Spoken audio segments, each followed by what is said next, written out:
Primeira nota é que os problemas que nós vemos em Portugal não são exclusivos do sistema de saúde português. Depois, como sempre em Portugal, não se faz a monitorização das medidas. Era lógico, passado 6 meses, 8 meses, ver em que é que deu esta medida. Temos o principal problema das políticas públicas em Portugal é que nunca se avalia, ou melhor, avalia-se e ignora-se a avaliação. O que correspondeu em 3 anos a gastar menos de 231 milhões de euros. E o que é que ganhou com isto? Não, ganhou uma notícia do jornal. Pronto.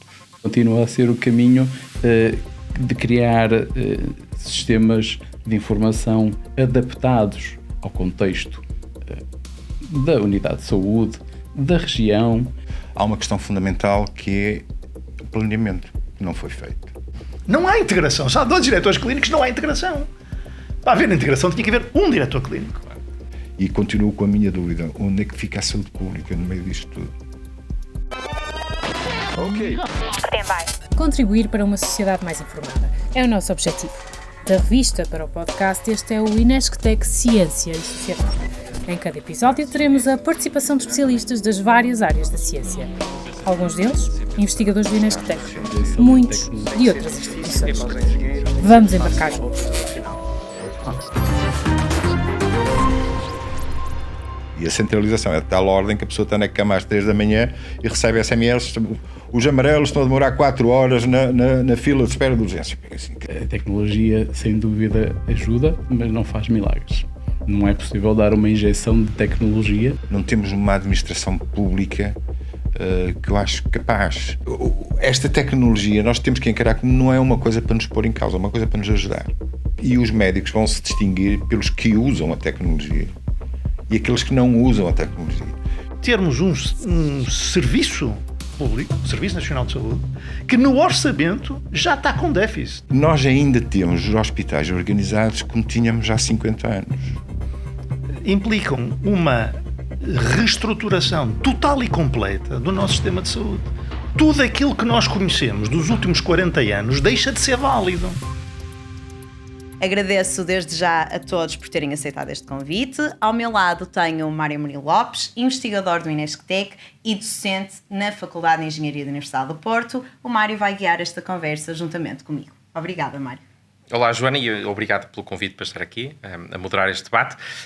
Enfim, o painel de convidados é considerável. Temos, começando aqui pelo meio, o professor Álvaro Almeida, que é economista da saúde, já esteve no FMI, já foi presidente da entidade reguladora da saúde, já foi também presidente da administração regional da saúde do Norte e também teve o azar de ter sido o meu co-orientador de doutoramento, talvez a mancha no seu currículo. Depois temos o doutor Oliveira e Silva, que é ex-presidente do Conselho de Administração dos maiores hospitais públicos do país, Centro Hospitalar São João, e é também médico de medicina interna. E finalmente o Artur Rocha, que tem feito um extenso trabalho de investigação na área dos cuidados de saúde, sobretudo quando envolve tecnologia, que tem publicações em revistas de excelência, como por exemplo a Nature Machine Intelligence, correto? Sim. É isso mesmo. Portanto, estão apresentados os convidados, portanto, passo-te a palavra. Vamos passar então agora à discussão. E se calhar começava pelo professor Álvaro Almeida.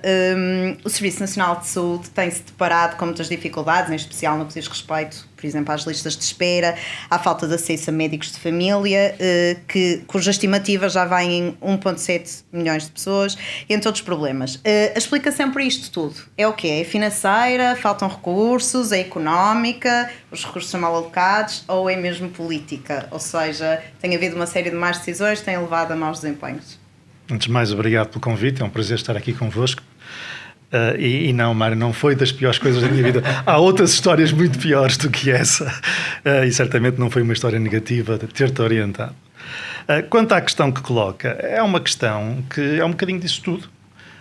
Mistura um pouco desses fatores e é, sobretudo, resultante os problemas que nós vemos. A primeira nota é que os problemas que nós vemos em Portugal não são exclusivos do sistema de saúde português. É um problema que atravessa a maior parte dos sistemas de saúde europeus e não só nos últimos anos, mas que no caso português se calhar tem uma dimensão superior ao que se vê noutros países. Isso significa que há razões comuns a todos e há razões específicas do sistema de saúde português. No que diz respeito às razões comuns a todos, essencialmente tem a ver com um desequilíbrio entre procura e oferta. Do lado da procura de cuidados de saúde, há uma muito maior necessidade desses cuidados, seja porque a população está mais envelhecida, tem mais doenças, seja porque há um desenvolvimento tecnológico que permite tratar um conjunto de situações que antes não eram tratáveis e que, portanto, aumenta essa necessidade de prestação de cuidados de saúde, e foi sobretudo agravado com a Covid, que causou um grande impacto em todos os sistemas de saúde. Portanto, do lado da procura, é um problema que é transversal aos países europeus e também aos Estados Unidos. Há um aumento da procura que não foi acompanhado da oferta, porque a oferta, sobretudo de recursos humanos, é uma oferta que demora muito tempo a ser desenvolvida, porque a formação é longa e, portanto, não houve um acompanhamento por parte da oferta de recursos humanos global do aumento da procura global desses cuidados de saúde. Depois, no que diz respeito especificamente a Portugal, há uma série de outros fatores que contribuem para agravar o problema. O primeiro desses fatores é a nível dos recursos humanos, que são os mesmos que são gerais, com o agravante de, sobretudo no Serviço Nacional de Saúde, na parte pública, as condições de trabalho e os incentivos que os profissionais têm serem negativos, o que os leva a procurar outros setores, nomeadamente em Portugal o setor privado, ou mesmo outros países, outros sistemas de saúde. E, portanto, os recursos humanos em Portugal têm diminuído ou têm aumentado menos que nos outros países por causa dessa dificuldade em reter os profissionais. E depois temos problemas de gestão, quer a nível do sistema, quer a nível das instituições. Eu, quanto aos problemas de gestão das instituições, está aqui presente alguém que sabe muito mais do que eu sobre isso e, portanto, vou deixar para ele pronunciar se entender, o professor Oliveira Silva pronunciar-se se entender sobre isso, mas gostava de dizer-me duas outras coisas sobre a organização do sistema como um todo. Já não a nível de cada instituição, mas do sistema. E em termos de organização do sistema, nós temos um sistema que tem uma série de disfuncionalidades que contribuem para agravar esse problema. A primeira dessas disfuncionalidades é que nós temos um sistema público financiado pelo Orçamento de Estado e as regras de formação do Orçamento de Estado não estão adaptadas ao setor da saúde. Por exemplo, uma das regras normais, uma das coisas que habitualmente se faz na construção dos orçamentos é o Ministro das Finanças decreta que este ano todos os serviços vão ter um aumento de despesa de 3%. O que, para alguns setores, até é capaz de ser demais, não é preciso tanto, mas por causa daqueles problemas que eu referi há pouco, de aumento da procura de cuidados de saúde, na saúde é sempre insuficiente. E, portanto, há sistematicamente uma dificuldade de financiamento que gera maus hábitos de gestão. Isto porquê? Porque as instituições sabem à partida que o financiamento que têm no Orçamento de Estado é insuficiente e, portanto, ignoram o que têm no Orçamento de Estado, gastam sem ter em consideração esse orçamento porque sabem que ele nunca iria ser cumprido, e isso faz com que haja muito menos rigor, muito menos disciplina no controle das finanças. E já agora a inexistência de orçamentos plurianuais também entra na equação, também dificulta a vida dos hospitais? Mas isso é impossível. É impossível em Portugal enquanto o sistema for público. Sim. Porquê? Porque no setor público, as administrações públicas em Portugal têm um orçamento anual. Têm um quadro plurianual que supostamente determina horizontes para a despesa pública, mas todos sabemos, que a experiência tem demonstrado, que esse quadro plurianual é apenas uma declaração de intenções. A única coisa que é verdadeiramente vinculativa em termos de despesa é o orçamento que é aprovado pela Assembleia da República cada ano. E, portanto, isto é definido ano a ano e é definido de uma forma que não é compatível com as necessidades do setor, até porque, do ponto de vista orçamental, nós temos uma prática em Portugal que, para um professor de finanças públicas como eu, é perfeitamente chocante, absurda, que eu pensei que era impossível, que é termos um serviço público, Serviço Nacional de Saúde, que no orçamento já está com déficit. Portanto, o orçamento já prevê que não vai ter o financiamento necessário. Como é que é possível o orçamento não prever isso? Se a despesa é aquela, o orçamento tem que assegurar o financiamento daquela despesa. Ou a despesa não pode ser aquela, ou o financiamento tem que ser superior. E, portanto, há esse problema financeiro. E depois há um problema de organização do sistema. Exatamente porque há dificuldades orçamentais no lado público, isso vai fazer com que a oferta pública seja claramente insuficiente para as necessidades, o que leva as pessoas a procurar alternativas. Quem tem capacidade para encontrar alternativas vai procurar essas alternativas ao setor privado, ao setor social, seja pagando diretamente do seu bolso, seja recorrendo a seguros de saúde, ou à DSE, ou outras coisas equivalentes. Essa dificuldade, ou essa prática de que se o público não funcionar não há grande problema porque vamos ao privado, que é verdade para cerca de metade da população portuguesa, obviamente que para a outra metade deixa-os com as dificuldades de acesso que nós conhecemos, porque a outra metade que não tem acesso a essas alternativas fica mesmo sem acesso. Porque é que há essa... O que é que se poderia fazer para reorganizar o sistema? Podia-se, sobretudo, reorganizar o modelo de financiamento, de maneira a que a capacidade instalada e os recursos todos disponíveis instalados, existentes em Portugal, pudessem ser devidamente aproveitados, de uma forma coerente, de uma forma articulada, e não de uma forma desorganizada e, entre aspas, salve-se quem puder, que é aquela situação que nós temos neste momento. É mesmo salve-se quem puder salvar-se recorre aos meios todos, e muitas vezes vai a mais do que um sítio. A metade da população que não tem acesso a esse tipo de cuidados de saúde sofre as consequências desses problemas que aqui foram referidos. Mas também não quero... Não, eu só... Uma questão, só para animarmos um bocado isto, porque eu também acho que dentro desta questão de 1.700.000 portugueses neste momento sem médico de família, há uma questão fundamental que é o planeamento, que não foi feito. Toda a gente sabia isto, não era nenhum segredo, desde há 30 ou 40 anos, que nestes últimos 10 anos se ia reformar muita gente dos cursos, principalmente de medicina da década de 70, onde entravam 5.000 alunos de cada vez na faculdade. Portanto, já se sabia que nesta década ia haver um déficit grande, mas não foi pensado. Aliás, é uma das características da nossa política, do nosso sistema de... Não temos uma administração pública que eu acho capaz. Quer dizer, eu nunca vi, embora sendo o Centro Hospitalar de São João, por exemplo, o responsável, a partir do 3º ano, por formar médicos, eu nunca tive uma conversa com o Ministério da Ciência e do Ensino Superior. Nem sei, me faço a mais pálida ideia se eles acham que o ensino é bom, se é mau, se não é. Não sei, não faço ideia.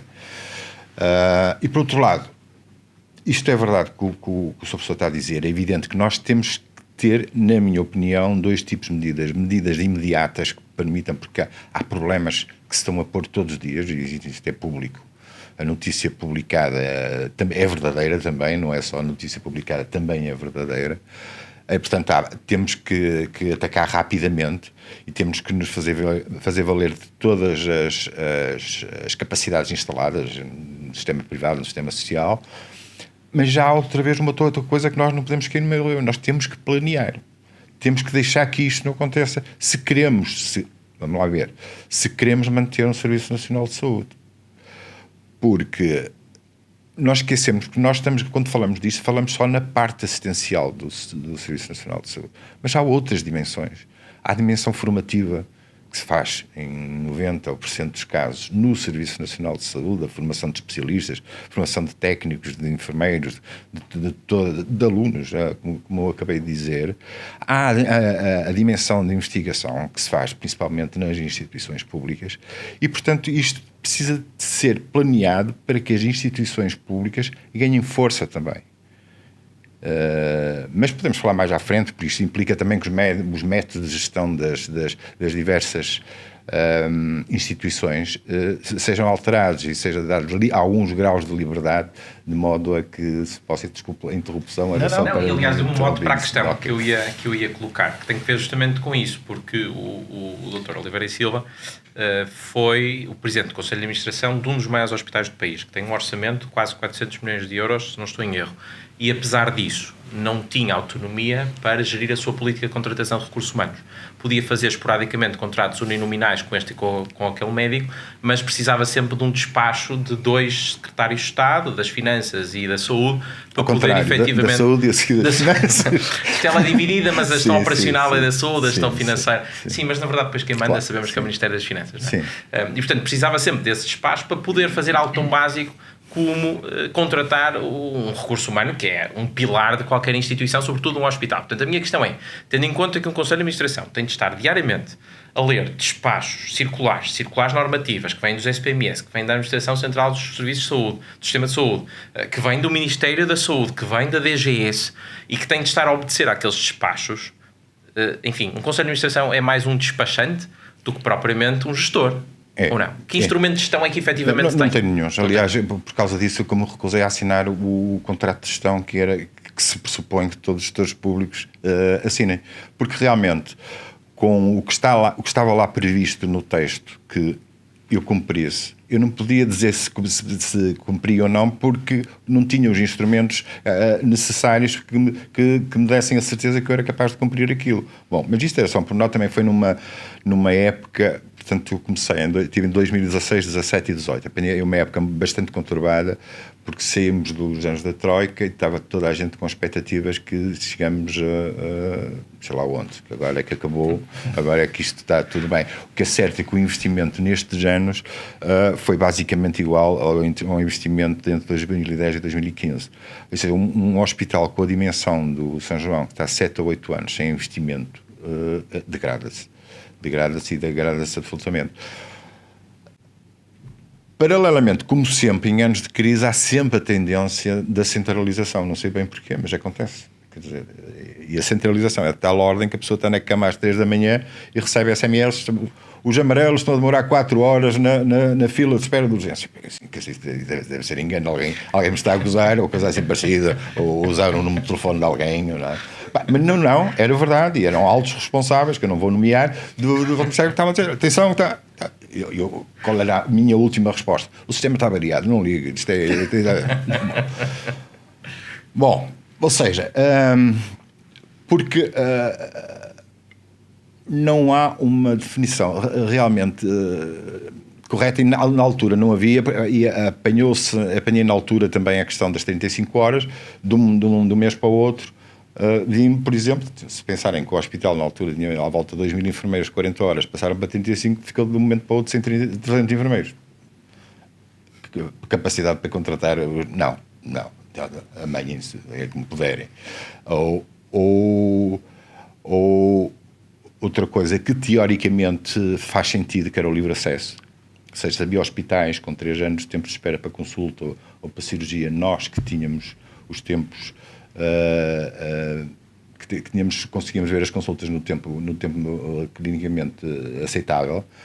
De um momento para o outro, eu lembro-me, isto foi em junho, de um momento para o outro caíram-nos 3.000 primeiras consultas para dar resposta. E o problema é que numa empresa normal nós programamos o aumento de produção, digamos assim, não é? Eu não sou o gestor, mas penso que é assim, ou seja, quer parte estrutural, infraestrutural, de meios, ali não. E é que estávamos com a capacidade de produção esgotada. Depois, como sempre em Portugal, não se faz a monitorização das medidas.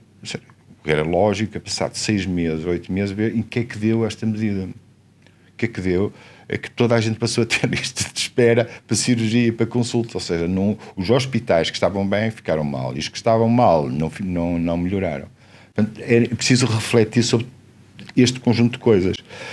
Realmente, nós temos ainda as instituições e os hospitais organizados. Isto não é um defeito deste governo, ou de outro governo, ou deste ministro, ou daquele ministro. É uma coisa... As pessoas são resistentes à mudança. E os médicos são muito resistentes à mudança. Têm uma cultura profissional que é difícil. Portanto, a única possibilidade é envolvê-los na mudança, envolvê-los ativamente na mudança. como se calhar isto é verdade para quase tudo. Nós ainda temos os hospitais organizados como tínhamos há 50 anos. Ou seja, o doente estar no centro é, para já, um slogan, continua a ser. Porque o resto continua na mesma. Os serviços estão organizados em função das especialidades médicas. Há o serviço de cardiologia, há o serviço de cirurgia geral, o serviço de ortopedia. Quando devia haver outras formas de organização, e há, por exemplo, que ficavam, se calhar, que eram mais eficientes, se calhar não, eram de certeza mais eficientes, por exemplo, coisa simples, um doente diabético que tem avançado, o doente diabético vai precisar, na altura do seu percurso clínico, de contribuição de várias especialidades, do endocrinologista, por causa da parte metabólica, do cirurgião vascular, porque aquilo dá cabo das veias, do ortopedista, porque aquilo também faz, o pé diabético, que é um problema que faz feridas. Portanto, o que devia haver era uma unidade de cuidados integrados do doente diabético. O que é que acontece hoje? O doente diabético vai à consulta de endocrinologia, que lhe pede uma consulta de ortopedia, que passado 3 meses é visto, não, isto não é comigo, é com o cirurgião vascular. Passado mais 3 meses lá vai ao cirurgião vascular. Portanto, para dar um exemplo, um bocado de redução ao absurdo, mas que há formas de organização que têm que ser alteradas. Ou seja, nós não podemos receber todas as inovações tecnológicas, todas as inovações do medicamento, tudo isto, numa estrutura completamente desorganizada. Porque senão, embora tratemos melhor os doentes, não os vamos tratar como eles merecem e, de certeza, o custo vai ser maior. Eu aproveitava só para terminar uma outra coisa. Eu não sei como é feito o financiamento. Isto que o Sr. Professor disse é verdade, porque eu, logo à partida do contrato de programa, previa logo que eu tinha prejuízo. Mas não era porque, como é, um contrato de programa, e o Sr. Professor sabe isto melhor do que eu, certamente, por causa da ARS. O que seria normal era o Estado dizer-nos assim: nós precisamos que cumpram para o ano esta produção, tantas cirurgias, tantas cirurgias.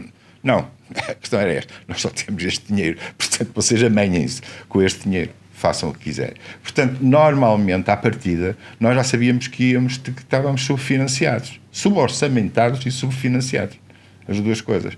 Portanto, ninguém levava muito a sério. O que é que acontecia e o que é que acontece na maior parte dos hospitais? E bem, eu nunca fiz isto, mas fui para Lerma. Eu devia escolher as empresas a quem ficava a dever dinheiro. O ideal é dever-se dinheiro à indústria farmacêutica. Porque eles chegam ali em novembro, fazem uma pressão de tal ordem no Ministério que em dezembro cai a bolada toda e acabam as dívidas. Pronto, e aquilo fica equilibrado. Chegas ao fim do ano e a conta está mais ou menos equilibrada. Mas não se fazia isto.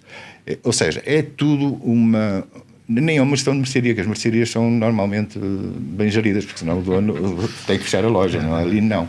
Ali a única preocupação da instituição é ter, não tem tanto a ver com uma coisa que seria o seu core business, que era a quantidade, mas também essencialmente a qualidade daquilo que está a fazer, mas é garantir os meios para a instituição continuar a rolar, ir rolando. E às vezes até pior que isso, não é? Porque há incentivos perniciosos a ter de executar despesa, porque se por acaso tiver alguma folga orçamental, no ano a seguir cortam-lhe o orçamento. Absolutamente. Recordo-me de um presidente do Conselho de Administração, ex-presidente do Conselho de Administração, contar que chegou ali ao final do ano, outubro, novembro, dezembro, ele tinha alguma folga, enfim, desatou a executar a despesa, porque senão no ano a seguir iam-lhe cortar o orçamento. Portanto, isto é o oposto dos incentivos que deveriam existir, não é? Sim, eu penso que agora, com a gestão, o que devia ser a gestão mais empresarial, isso já não devia acontecer. Isso acontecia quando os hospitais eram pagos por aquilo que gastavam. Portanto, que chegavam-se a novembro dizendo, não, vamos gastar mais, senão para o ano eles diminuem o orçamento. Mas, de qualquer maneira, há sempre uma em resumo, eu penso que toda a organização hospitalar e eu vou-lhe dar outro exemplo. Nós, neste momento, podemos ter 3.000 colonoscopias em atraso. Eu não preciso contratar 40 gastroenterologistas, não devia ser preciso. Eu preciso de contratar gente que me faça 3.000 colonoscopias. Eu preciso ter um serviço de gastroenterologia, neste caso, com um core de pessoas que bem pagas, que façam bastante diferenciadas, que façam ensino, que façam investigação, Mas depois há técnicas que são mais ou menos rotinas que precisa que me façam, quer dizer, ou lá ou no privado, que é o que se faz normalmente quando nós não damos resposta, mas podemos fazer lá. Ou ressonâncias magnéticas, ou o que é que seja. Ressonâncias magnéticas tem uma engraçada, que é, nós não conseguimos dar resposta, porque não tínhamos aparelhos suficientes, e então contratávamos privado. Fazíamos um concurso e contratávamos. Portanto, o contrato acabou em novembro, dezembro, pedimos ao Tribunal de Contas um visto prévio, e eles responderam em novembro do ano seguinte. Ora bem, em novembro do ano seguinte, e o que é que eu vou fazer? Não vou deixar os doentes sem fazer a ressonância. Bom, vou manter, olha, eu disse lá aos tipos com quem tinha contrato, nós não temos contrato, estamos mantendo os mesmos preços até o Tribunal de Contas. Tá? O resultado foi multado. E eu porque autorizei o administrador financeiro que passou o cheque. 2.500 euros. E nós dizíamos, nós não podemos deixar os doentes sem isso. Nós estamos a falar de situações oncológicas, situações de alto risco, mas é ilegal. E acabou. É este exemplo do Tribunal de Contas é um bom exemplo do problema principal da gestão das unidades públicas. É que a gestão das unidades públicas ainda é feita sobre as regras tradicionais da administração pública, vistos prévios, orçamentos clássicos, que não são compatíveis com uma atividade de fornecimento de serviços de saúde que, primeiro, não pode esperar pelos prazos tradicionais desses procedimentos. Segundo, não é previsível de uma forma clara e precisa. Nós não sabemos se vai haver Covid para o ano. E, portanto, os gestores dessas unidades, estar sujeitos a um aumento de uma necessidade de aumentar a despesa, porque houve uma necessidade não esperada. E as regras tradicionais da administração pública não permitem. E depois temos duas situações possíveis.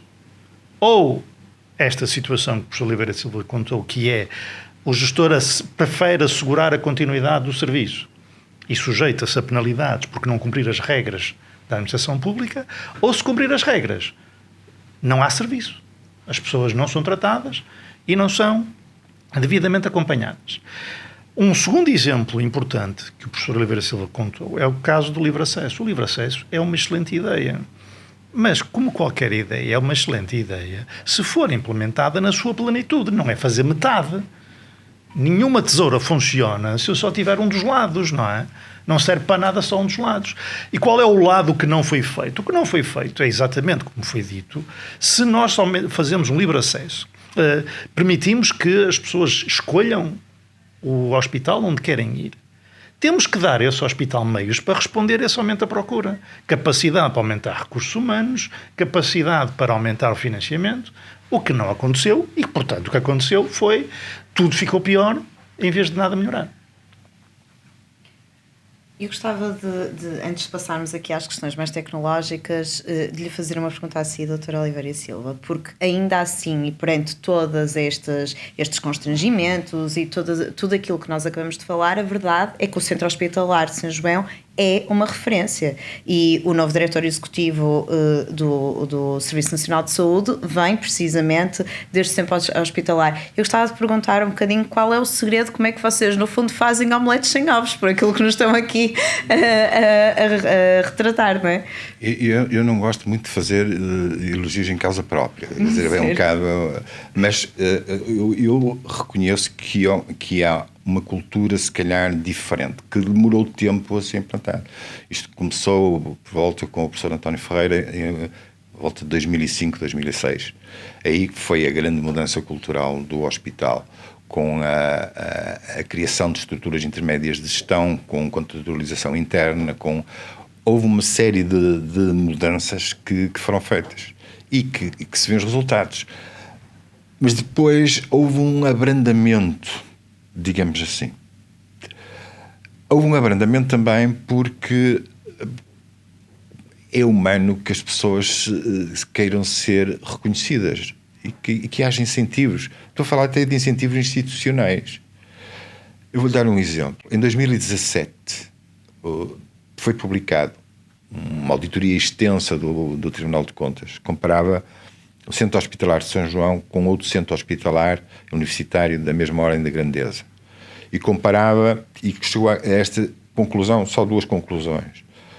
O Centro Hospitalar de São João gastava menos 24% por doente tratado e tinha os mesmos ou melhores resultados. Do Santa Maria. Foi outro centro hospitalar de dimensão. E o que correspondeu em 3 anos a gastar menos de 231 milhões de euros. E o que é que ganhou com isto? Ganhou uma notícia do jornal. Pronto. Ganhou uma notícia do jornal. Ou seja, as pessoas... É evidente que nós não queríamos nada de especial, mas isto podia servir para mudar mentalidades. Ou seja, se temos ali uma experiência que está a funcionar, vamos ver se é possível transplantá-la para outros, ou pelo menos usar alguns dos meios que estão a ser usados no Centro Hospitalar de São João, se são transplantáveis para outras unidades. Nós tínhamos um BI, por exemplo, que nos dava e que todos os médicos tinham acesso, que sabiam exatamente o que é que estavam a gastar, quanto é que estavam a gastar, quando prescreviam, quando não prescreviam, para fazer investigação clínica, para uma série de coisas que foi desenvolvida in-house, que foi oferecida ao ASPMS para avaliação, para distribuição. Nem a resposta. Portanto, é assim às vezes um bocado frustrante. Às vezes não, é muitas vezes frustrante.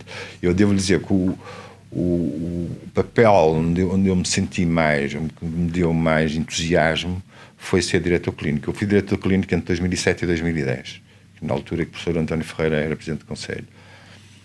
E a governação clínica e a estruturação clínica do hospital foi o que me deu realmente mais prazer que fazer. Os anos 2016 e 2018 foram especialmente custosos.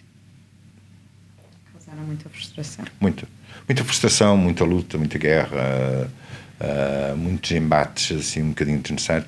Lembram-se dos embates por causa da ala pediátrica, certamente. Certo. Joãozinho. Sim, tive 2 ou 3 meses de greve dos enfermeiros aos blocos operatórios e, portanto, foi muitíssimo complicado de dar resposta a isto tudo. E depois esta série de coisas, as 35 horas, o descanso compensatório, ou não sei o que, de um momento para o outro, fica realmente sem centenas de profissionais no hospital e que tem que dar a resposta aos problemas que vão surgindo. Obrigada. Vamos mudar aqui um bocadinho a tónica e vamos passar aqui para o Artur. E a questão tem que ver aqui com as tecnologias emergentes, não é? E tentar perceber de que forma é que elas podem melhorar o desempenho dos sistemas de saúde. Falamos aqui do NLP, do ChatGPT, mesmo a própria inteligência artificial no diagnóstico e recomendação de terapêuticas. Gostava de perceber um bocadinho, não é? Se é este o caminho, se há ganhos objetivos. Ouvir um bocadinho nesse sentido. Antes de mais, é obrigado pelo convite. A tecnologia, sem dúvida, ajuda, mas não faz milagres. Não é possível dar uma injeção de tecnologia, pelas mesmas questões que falou há um bocadinho o Dr. Oliveira Silva, porque implica uma reestruturação organizacional. É preciso envolver as pessoas, é preciso dar-lhes formação, senão aquilo forma ali um abscesso e não só não ajuda, como pode desajudar, não é? Mas certamente que todas essas tecnologias e outras que mencionaste vão ajudar e não tenho dúvida que é esse o caminho.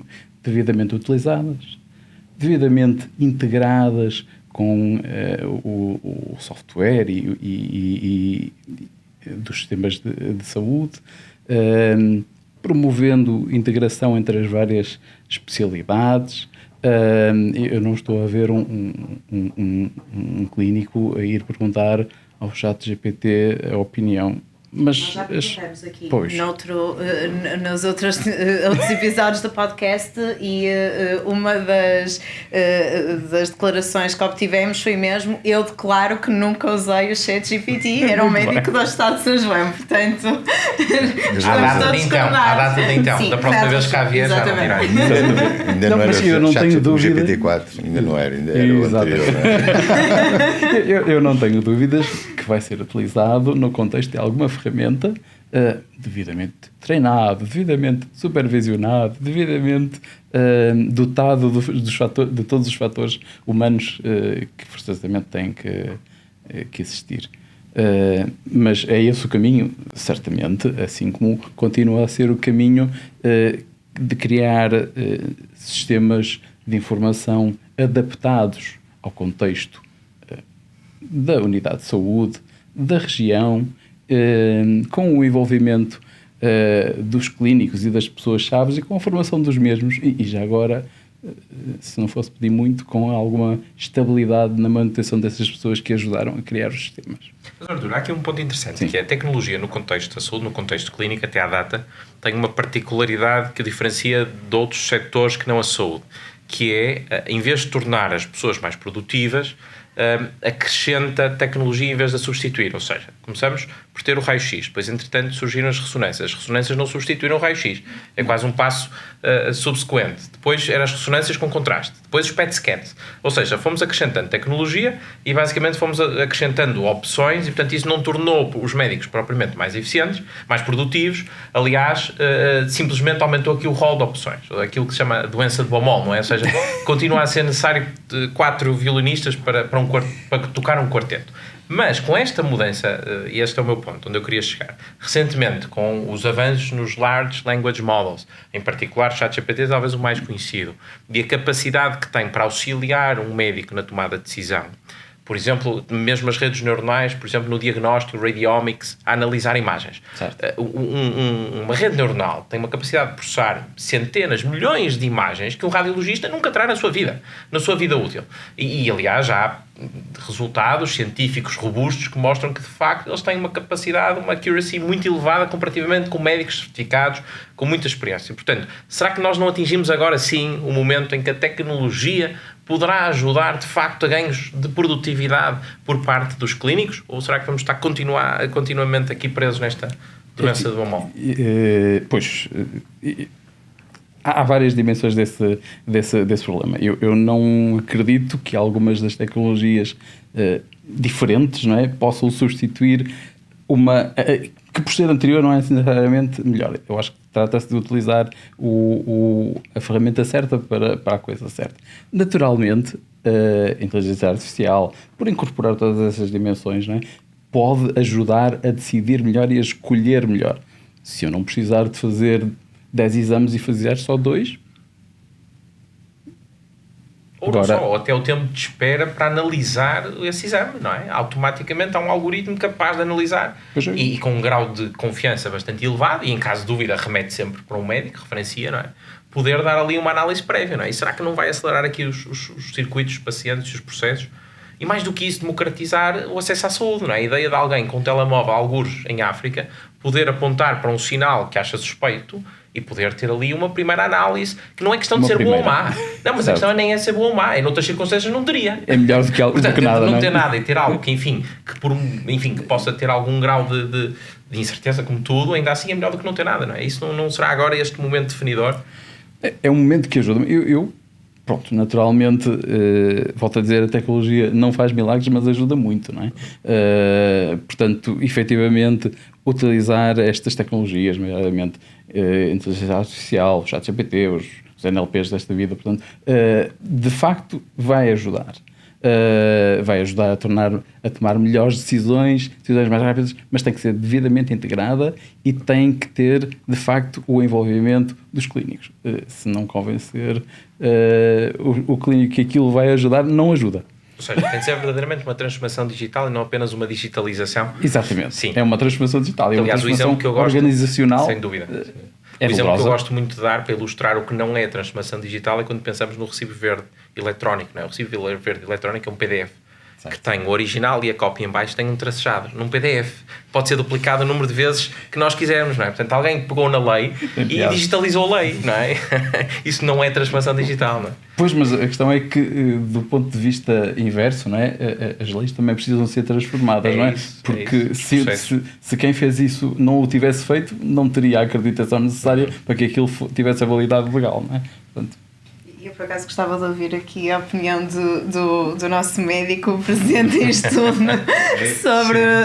sobre esta questão da tecnologia. É entusiasmante, eu acho. A tecnologia, qualquer evolução tecnológica, traz-nos sempre grandes surpresas. Eu lembro que surgiu o ecocardiograma. É a ecografia ao coração. Quantas estenoses mitrais decretadas pelo mestre do estetoscópio acabaram, afinal não existia nenhuma. Esta tecnologia nós temos que encarar como não é uma coisa para nos pôr em causa, é uma coisa para nos ajudar. E os médicos vão se distinguir pelos que usam a tecnologia e aqueles que não usam a tecnologia. E o truque disto também é as instituições de saúde e as organizações de saúde e as organizações médicas também tomarem conta desta tecnologia, porque senão alguém vai tomar conta por eles e toma de certeza pior. Qualquer dia vamos ter uma Amazon a vender coisas rápidas, de diagnóstico rápido, de qualquer coisa. Agora, que é fascinante eu confesso que eu acho que para já ainda não fiz, mas vou chegar ao ponto de conversar com o ChatGPT-4 a propósito de um doente. E ele vai-me dar alternativas. E vai-me dizer, se calhar era melhor fazer isto e aquilo. Se calhar não tinha pensado nisto. É bom. Agora, o que é arrepiante é que eu posso falar nisto e... Olha, e o que é que acha? Traduz-me em cantonês esta página do coisa. Eu faz-me na mesma. O sistema... Vamos lá ver. Todos nós sabemos normalmente muito de alguma parte da medicina, mas há muitas partes que para mim que eu não sei nada, sei muito pouco, e estas alternativas tecnológicas, embora de vez em quando digam umas asneiras, não sejam corretas, mas têm informação, têm capacidade computacional brutal, conseguem processar informação de tal maneira que para nós é impossível, e portanto vão ser de uma ajuda brutal, mas eu não sei se será possível sequer fazer a regulamentação disto, porque isto vai se generalizar de tal maneira, vai ser muito difícil. Mas eu continuo a dizer, os médicos, os clínicos, as estruturas de saúde não podem deixar passar a oportunidade de agarrar esta tecnologia, porque vamos se distinguir. Vamos distinguir entre os que usam esta tecnologia e aqueles que não usam a tecnologia. Agora, vai-nos tirar, espero eu, muito do trabalho que a nova tecnologia até agora nos trouxe. O processo clínico eletrónico. Administrativo, sobretudo codificação, diários clínicos. Tem que marcar as consultas, tem que marcar as análises do fulano, tem que acabar, já não há administrativos no balcão de espera. Eu sou demasiado bem pago para este tipo de trabalho. Até por uma questão, isto é capaz de fazer uma nota de alta, fazer uma coisa, é capaz de agregar informação e faz aquilo em segundos. Portanto, eu acho que vão ser tempos excitantes, acho eu. Acho que vai ser muito bom. Só dar aqui um ponto que me parece interessante, porque colocou o tema na tónica correta, que é vai ajudar, vai auxiliar, porque nós não podemos deixar que algo decida, algo que não pode ser responsabilizado, não é? Nós não podemos ir atrás do ChatGPT e responsabilizar civilmente, criminalmente, por uma má decisão. Sim. E, portanto, em última instância, a decisão é do médico e do paciente. Portanto, o ChatGPT pode auxiliar, pode ajudar, da mesma forma que um livro, não é? Claro. O Harrison ajuda a fazer o exame de acesso, agora já não, de acesso à especialidade, de medicina interna, não é? A Bíblia de medicina interna ajudava um médico, sim, mas não vai tomar a decisão. Portanto, esse deve ser um ponto, não é? Como agravante aqui é que desconhece o algoritmo de decisão. Que está numa black box que não sabe exatamente como é que aquilo funciona. Por acaso o ChatGPT até é bastante inteligível, ou seja, percebe-se que é um modelo probabilístico, vai calculando a probabilidade da próxima palavra seguir àquela. Sim, mas já estamos no outro passo mais à frente. Sim, depois as jornais é um mais complicado. Aí já é mais complicado. Mas é o que diz. Temos que encarar isto como um outro passo diferente. Quer dizer, o que foi o TAC, por exemplo, em relação ao raio-x clássico, foi uma coisa brutal. Aliás, eles ganharam o prémio Nobel em 70, 79, por aí. É uma coisa brutal. Não quer dizer que se venha a substituir, mas é dar-nos uma definição de diagnóstica que nós nunca teríamos, nunca vamos ter. Isto faz parte, eu encaro isto como uma evolução, quer nos medicamentos que usamos, Qual é a contraparte disto? Aquilo que o professor Álvaro disse no princípio, é que nós hoje tratávamos muita coisa que antigamente tinham 6 meses de vida, hoje têm dezenas de anos. Nós curamos a hepatite C. Curamos, que foi um avanço extraordinário. Aliás, deu muito celeuma. Recordo-me bem da questão dos medicamentos introduzidos a 50 mil euros. Sim, exatamente. Mas nós continuamos a ter uma coisa má, porque continuamos a falar só de tratamento da doença, não de prevenção da doença. E isto não é facilmente feito fora do sistema público. A prevenção da doença não é facilmente feita fora do sistema público. Nós temos uma qualidade de vida, depois dos 65 anos, temos em média 4 a 5 anos de boa qualidade de vida. Os noruegueses têm 15. Portanto, nós, embora tenhamos uma expectativa de vida alta, mas com má qualidade de vida. Com comorbilidades, com a separação completa entre a parte social e a parte da saúde é um crime. Quer dizer, porque o doente, tipo, vou-lhe dar um exemplo, de uma enfermaria, mesmo de ortopedia, tem entre 78 e 82 anos, tem 10 ou 12 doenças associadas, é evidente que vai precisar, para onde quer que vá, mesmo que esteja numa instituição social, vai precisar de apoio médico, apoio clínico durante a fase de doença. Portanto, não há pontes entre as duas, entre a parte social e a parte de saúde.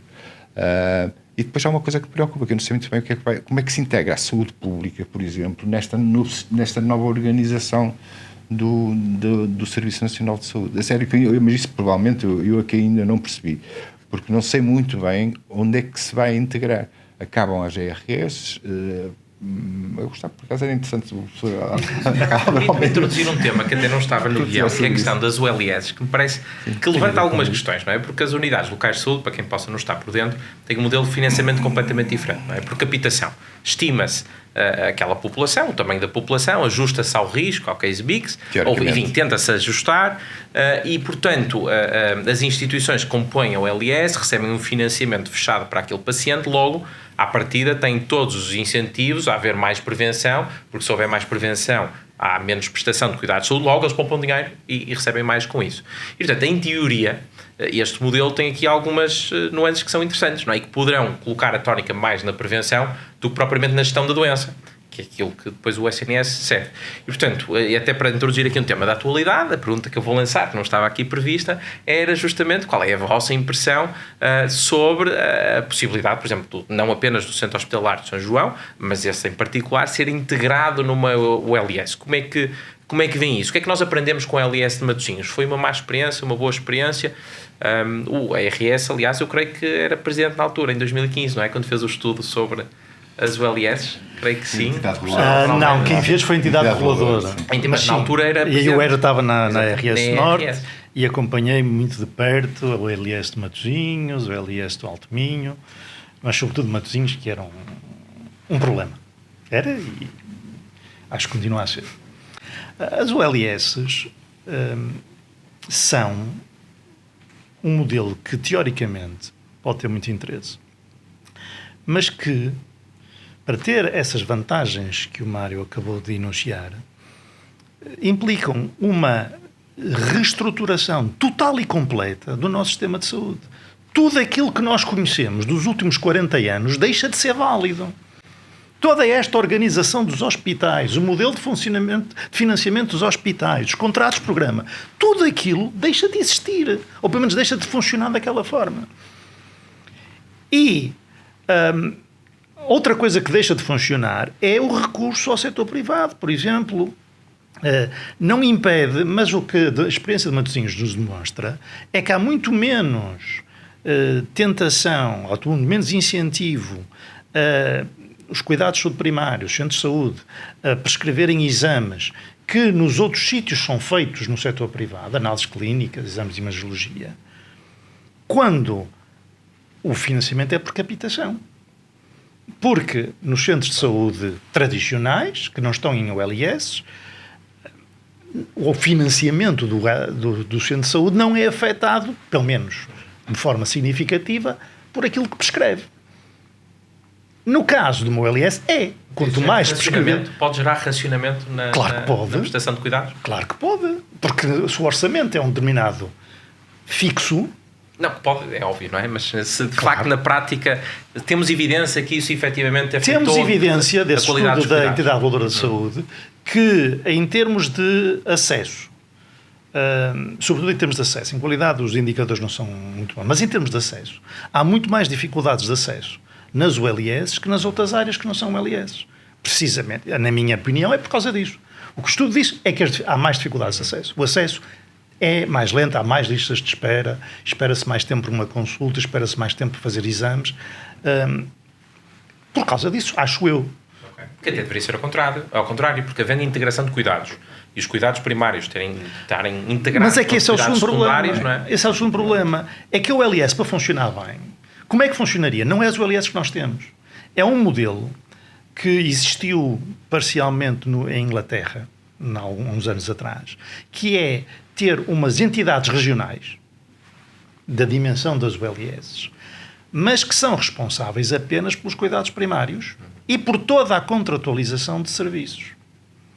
E que contratualizam com hospitais, com clínicas, para prestar serviços aos seus doentes. Têm o orçamento por capita, e esse orçamento é por capitação, e gerem, e portanto têm incentivos para fazer prevenção. Faz o financiamento da prestação. Mas a prestação, a prestação de serviços hospitalares, de serviços de imagiologia, é autónoma e é uma atividade de produção que é contratada por essas unidades.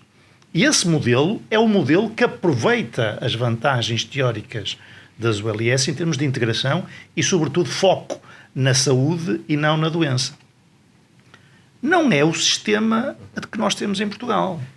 Porque o sistema que nós temos em Portugal, para começar, tem um pecado capital. Como é que se vai chamar o LS que estavas a falar há pouco? Vai-se chamar o LS de São João. O que diz logo tudo. Qual é o centro da OLS? É o Hospital de São João. Esse é que é o centro da OLS. E em todas as OLS que nós temos em Portugal, sempre aconteceu isso. Os hospitais passaram a ser o centro. Os centros de saúde eram ali um apêndice que foram acoplados aos hospitais. Ora, precisamente como me explicaste muito bem há pouco, é quando os cuidados primários são os responsáveis pela saúde e pelo dinheiro do financiamento da saúde, é que nós temos essas vantagens de prevenção. Quando é os hospitais, as OLS têm todas sede nos hospitais. Para começar, isso é negação do modelo. Desvirtua a ideia Desvirtua do modelo. toda a ideia. Têm, em alguns casos, não sei se vai ser esse o modelo, em alguns casos têm 2 diretores clínicos. Um diretor de clínicos, cuidados primários, cuidados hospitalares. Qual é a integração? Não há integração. Se há 2 diretores clínicos, não há integração. Para haver integração, tinha que haver um diretor clínico. Que é responsável por tudo. Acompanha o paciente. Claro. Portanto, o modelo das OLS que nós temos não funcionou. Não conseguiu nenhuma vantagem em termos à alternativa, não é mais barato, não gera melhor acesso. E como não funcionou, nós temos em Portugal, dizia o professor Oliveira Silva há bocado, temos o principal problema das políticas públicas em Portugal é que nunca se avalia, ou melhor, avalia-se e ignora-se a avaliação. E a própria formulação das políticas públicas. Não, avalia-se e ignora-se a avaliação. Nós temos um modelo que demonstrou, em vários estudos diferentes, ter várias vantagens para o Estado, que é o modelo das parcerias público-privadas, Sim, sim. validado por entidades diferentes, Tribunal de Contas, Ministério das Finanças, Entidade Reguladora da Saúde, Unidade Técnica de Acompanhamento de Projetos, sim, responde às finanças. Todas essas entidades validaram de facto há vantagens. O que é que se decidiu? Acabar com o modelo. Nas ULS, que não há nenhum estudo que demonstre nenhuma vantagem. O que é que se decidiu? Vamos transformar tudo em ULS. Mas então, o Dr. Oliveira Silva... Chega-se ao ponto de ter havido há uns meses atrás sessões explicativas ou para discutir este modelo, esta ideia de transformar tudo em ULS, onde nunca foi mencionado nenhum dado sobre o funcionamento daquelas que existem, algumas delas há 20 anos, como a de Matosinhos. Ignorou-se completamente o que aconteceu nas ULS. E decide-se avançar, sem saber se funcionou bem ou mal. Melhor, sabemos que funcionou mal, mas ignorando esse aspecto. Mas então, assim sendo, e agora passa aqui a agulha para o Dr. Oliveira Silva, que eu imagino que conheça, que tenha conhecido profissionalmente, o Dr. Fernando Araújo, Muito o que bem. é que terá sido racional, não é? Que eu creio que esta foi uma decisão que terá emanado daqui desta direção executiva do SNS, naturalmente com o apoio do Ministro, mas da direção executiva sobretudo.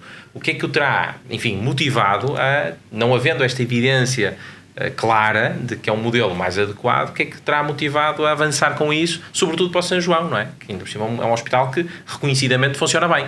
Dentro da heterogeneidade do SNS, o São João lá se vai aguentando. Pronto, sim, eu não sei. Olha, se quer que lhe diga, não sei mesmo. Podemos tentar adivinhar-me. Eu penso que o professor Fernando Araújo está convencido que o modelo do OLS funciona. Não funcionou até agora porque terá alguns defeitos. Portanto, a lógica para mim seria então fazer um OLS, um estudo padrão de um modelo ideal que nós queríamos, avaliávamos o estudo e depois generalizávamos se fosse caso disso. Começar tudo ao mesmo tempo, até para nem perceber muito bem como é que o OLS tipo São João, como é que será o financiamento. Não pode ser per capita, porque o São João recebe doentes de todo o norte do país. Aliás, como o hospital universitário, muito diferenciado, e vai ser diferenciado, portanto, vai haver vários tipos de financiamento do centro hospital, ou do OLS São João. Vai haver, seguramente. Eu também. Força. Em Matosinhos, que é um hospital de muito menor dimensão do São João, mas que, apesar de tudo, recebia doentes de outras áreas, esse era um problema dramático. Causava problemas de financiamento dramáticos ao OLS Matosinhos, este movimento de doentes. No São João, muitas vezes. No São João, então, vai ser. Pois, eu não percebo, a menos que haja uma nova forma de financiamento. Porto acaba por não precisa de Porto, o Norte. Há especialidades em que o São João financia de todo o Norte. Portanto, eu não sei muito bem como é que isto irá funcionar. A integração de cuidados é um conceito que, teoricamente, toda a gente está de acordo, acho eu. Teoricamente toda a gente está de acordo e cada vez mais, mesmo no hospital. E aqui estamos a falar de integração vertical entre o hospital e os cuidados primários. No hospital eu falo de integração horizontal entre as diversas especialidades e serviços. Já aí é muito difícil. Neste momento, os sistemas de cogestão de doentes, por exemplo, um ortopedista, como eu disse, é aquele doente tipo de ortopedia, precisa de ser operado uma fratura do colo fémur, mas a partir daí o ortopedista não tem mais. Quem toma conta do doente devia ser um internista. Porque nós, num doente que é diabético, que é hipertenso, que já teve um infarto, que teve não sei o quê, a precocidade da intervenção do internista vai determinar o prognóstico desse doente. Portanto, deviam ser unidades de cuidados integrados a ser feitas, portanto, a integração horizontal, e que é bastante difícil, muito difícil mesmo. A integração vertical, eu presumo que será ainda mais difícil. E nós temos muito poucos indicadores, quer dizer, de resultados, principalmente. Mesmo nas OLS tipo B, que são agora o que está a dar, tudo fazem controle disto, daquilo, daquilo outro. Uma pergunta muito simples: quantos diabéticos tiveram infarto de miocárdio ou AVC no ano passado? Ninguém sabe, porque esse é o indicador que realmente interessa. É evidente que nós acreditamos que os diabéticos que tiverem o açúcar mais bem controlado vão ter menos eventos, mas é preciso demonstrar isso. Tem os outcomes, não é? Que não são medidos. Os outcomes que não são medidos, exatamente. E depois, temo que a OLS, nomeadamente com cuidados primários, e uma das coisas que se assistia, há uma certa tendência à desnatação dos cuidados primários do doente mais grave para a consulta hospitalar e não para o manter nos cuidados primários. Então, há vários problemas a ser resolvidos. Eu acho que a solução teórica pode ser bondosa. Tenho algumas dúvidas que na prática, pelo menos de uma forma tão generalizada, se calhar não vai resultar. E continuo com a minha dúvida: onde é que fica a saúde pública no meio disto tudo? Já agora, ia dizer que sabia porque é que o professor Fernando Araújo tinha avançado com isto. Não disse há bocado, abanou a cabeça. Sim, mas isso... Quer dizer em off? Ok, em off. Esta parte não conta. Este modelo de unidades locais de saúde poderia ser uma forma de reformulando o sistema, tentando melhorar, mas voltando a puxar aqui, até porque estamos numa casa de tecnologia que a desenvolve, não é? E por excelência, faz sentido perguntar se a tecnologia também não pode ser um contributo para melhorar o funcionamento, a eficiência do sistema. E, portanto, dentro desta linha, o que eu gostava de aqui perguntar ao Artur era, primeiro, qual é aqui a tecnologia que, de todas aquelas que ele tens investigado e com as quais tens trabalhado, parece assim mais entusiasmante, e colocando aqui o ChatGPT de lado, porque o ChatGPT, primeiro, seria a resposta fácil, eu não gosto de respostas fáceis, e segundo, porque ainda é um modelo muito genérico, não é? Eventualmente o ChatGPT terá de caminhar para funilar mais no sentido mais clínico. Essa seria a primeira questão. Se de facto a tecnologia pode ajudar aqui a reformular o sistema. E a segunda questão é se os médicos devem se sentir, de certa forma, ameaçados, no sentido em que podem, não diria perder o emprego, mas enfim, pelo menos reformular aquilo que tipicamente é o seu ofício, não é? O tipo de competências clínicas que tem. Bom, antes de mais, de facto, reformular pode ser a palavra-chave, não é? Eu posso, se calhar, dar um exemplo de um projeto, foi um projeto de investigação, mas que durou durante tempo suficiente e que teve evidências suficientes. Foi um estudo de não inferioridade de uma terapia face a face versus uma terapia combinada. Portanto, combinando ferramentas digitais. No final, e depois de várias publicações, até mesmo para os projetos, perguntaram-nos porque é que vocês foram fazer um estudo de não inferioridade se é claramente melhor. A questão é que os médicos, os terapeutas, os clínicos que abraçaram aquela tecnologia, nos dizem: eu já não sei trabalhar de outra maneira. Portanto, há outros que, pronto, têm todas as desculpas para não utilizar, se calhar não se sentem à vontade para o fazer e, portanto, se calhar não o vou fazer. Mas aqueles que o fizeram notaram ganhos e isso mudou a forma de trabalhar deles. As consultas passaram a ser um pouco diferentes, não é? E a interação e o engagement com o paciente maior. Portanto, eu acho que efetivamente pode melhorar. Acho que não vai resolver o problema da falta de médicos, pelo menos não liminarmente. Portanto, não os vai substituir. Não os vai substituir, certamente. Precisamos de mais médicos. Agora, pode mudar a forma de trabalhar e pode ajudar bastante, sim. Muito bem. Muito obrigada. Para encerrar, se calhar 1 minuto a cada um de vocês, o que é que nós gostávamos de perceber, no fundo, como é que a academia e as instituições de saúde podem colaborar de uma forma mais próxima, se tenham alguma ideia específica que gostassem de partilhar neste podcast.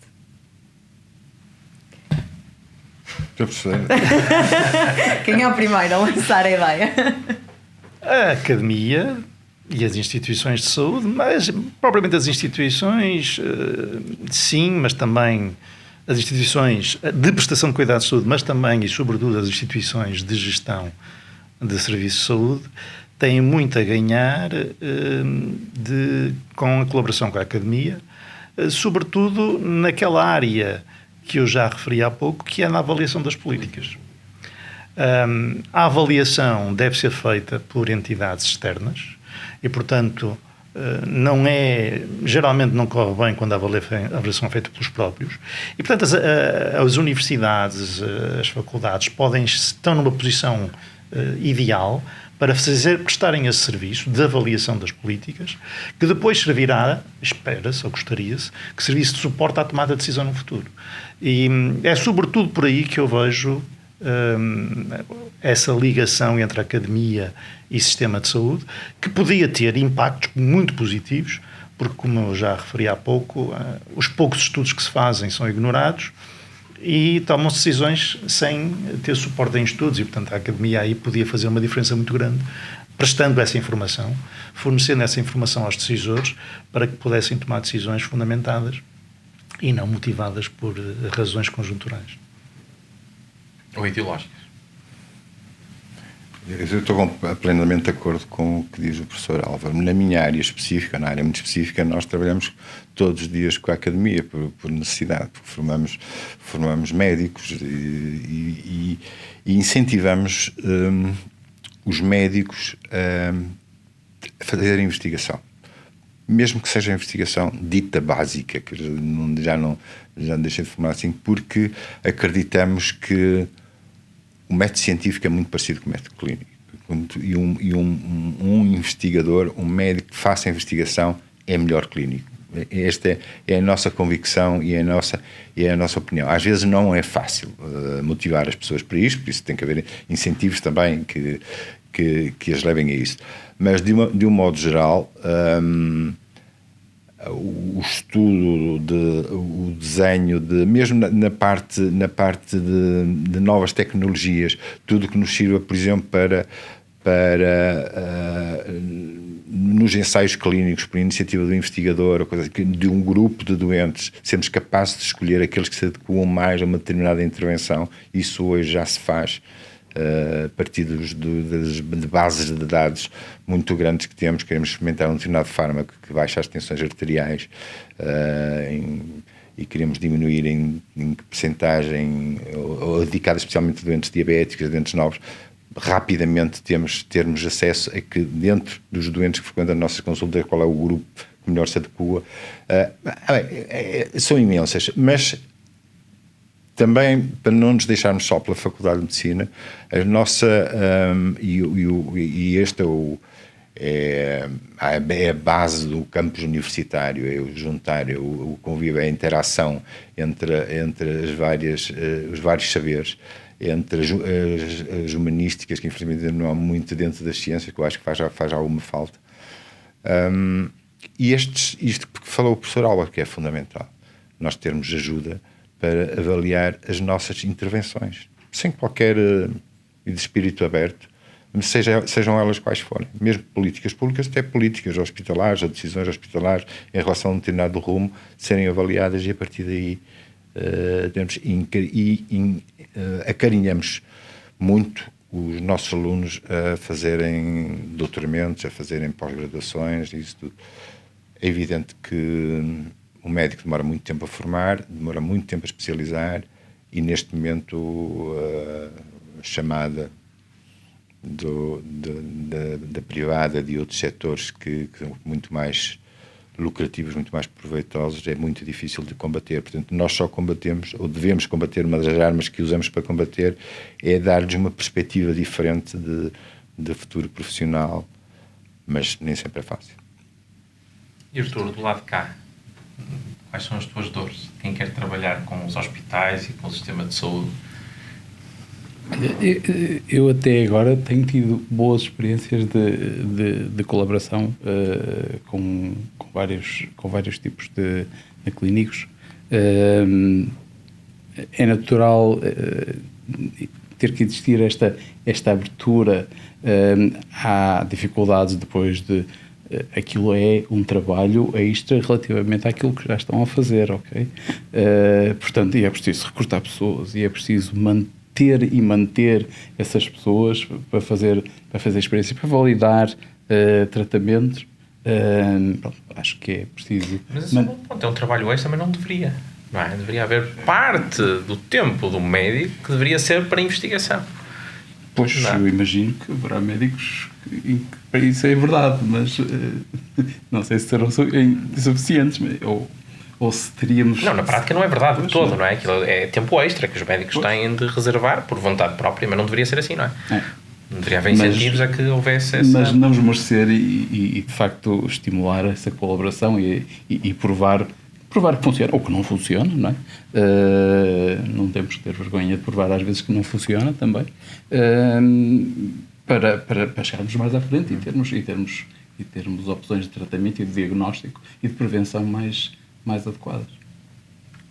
Obrigada a todos.